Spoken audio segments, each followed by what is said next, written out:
In the West, in mid-March each year, there's a big celebration of St. Patrick's Day.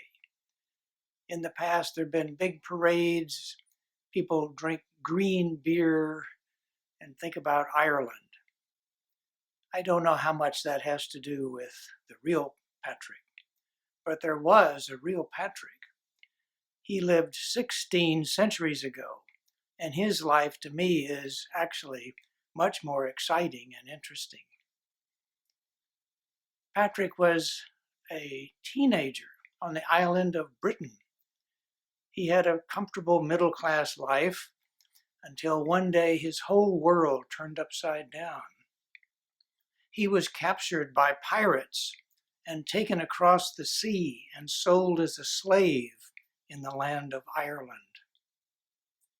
He was made to take care of livestock, and we can imagine him out on those windswept, cold Irish hills. He was often hungry, and he was surely very lonely. How would you have felt?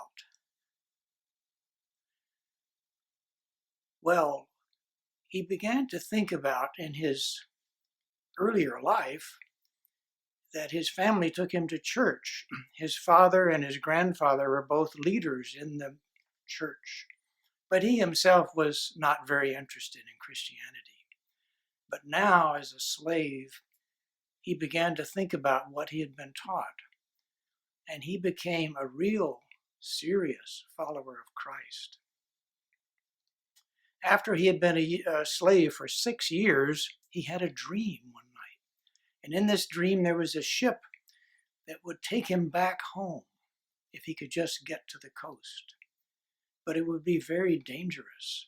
A runaway slave would really be punished if caught, maybe even killed.